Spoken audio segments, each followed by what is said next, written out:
Good morning, lovelies. Everyone is super busy these days, so for today's NaNoWriMo vlog, I thought that I would talk about how to find time to write while you are working, going to school, trying to get a grip on your sanity, etc. Before we get started, remember to click that subscribe button and ring the bell so you don't miss any other videos. If you're a science fiction or fantasy writer, I have a Dragon, Zombies, and Aliens group on nanowrimo.org, which I will link in the description. We have been having some technical issues with people trying to join the group, so if that happens to you, just tell me your username in the comments and I will invite you. I am filming this on November 15th, the official halfway point for NaNoWriMo. Congratulations on making it this far. If you're not at 25,000 words at this point, don't worry, I'm not there either. In fact, I just hit like 10,000 words yesterday, but I'm actually feeling pretty good because this past week I was able to consistently crank out 1,000 to 2,000 words every day,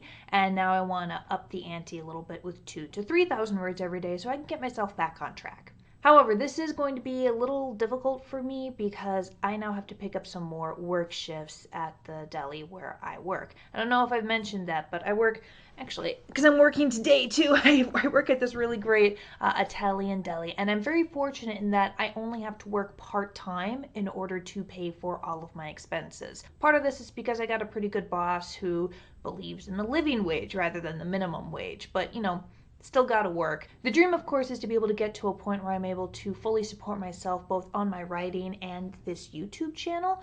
But in order to monetize YouTube, I need 1,000 subscribers and 4,000 hours of watch time, and I'm a little short on that right now. Psst, that's your cue to hit that subscribe button so that I get to 1,000, and then I can monetize this channel and work from home. Thank you. But I still enjoy working there. The people are really great. The food is delicious.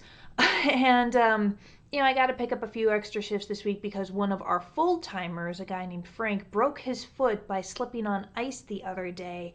And all of us have to pick up some extra shifts to make up for it because he worked something ridiculous like 50 hours a week or whatever.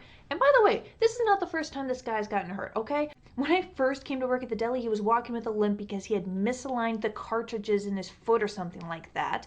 The limp gradually decreased over the course of the weeks, and then suddenly he started limping again one day, and I asked him what was up, and he said, "Oh, I got clipped by a semi earlier today." Clipped by a semi. And he still went to work because this guy is insane, and I also don't think he can die.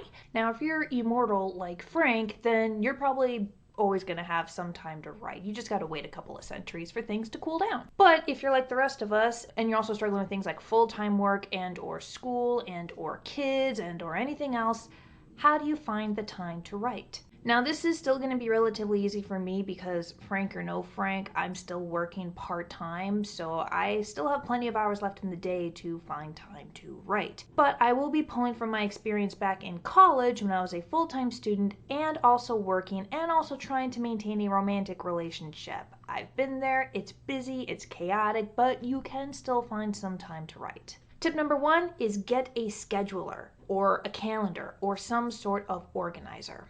Writing everything down is a lifesaver. Maybe it's just me, but if I have a comprehensible to-do list and schedule for the day's events, I get so much more done and I am a lot less stressed because there's no whispering voice in the back of my head telling me, "Oh, you forgot something, I know what it is, but I can't remember what it is," and that horribly distracts me from writing. So that will get you organized and also help you find time to write. I personally use the bullet journaling method, which is really great, really fun, and if you're also a doodler or artistically inclined, you have a lot of opportunity to get super creative with it.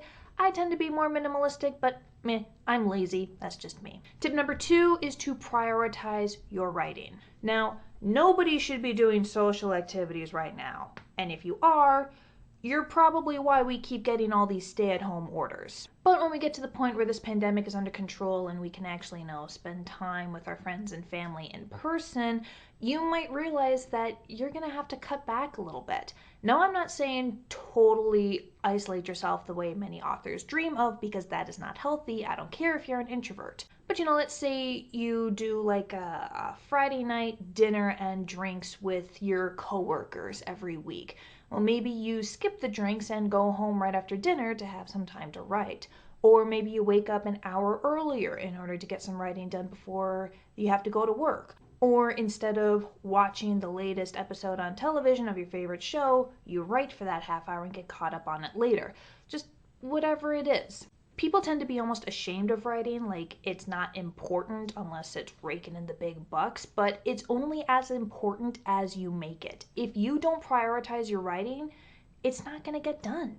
Basically, if you want to find time to write, you gotta make time. Let us know how you find or make time to write in the comments. Remember to hit the subscribe button and ring the bell so you don't miss my next video. And if you want to win some sci-fi, fantasy, or horror books, click on this video in the corner here. It will tell you how to do that. Bye, lovelies!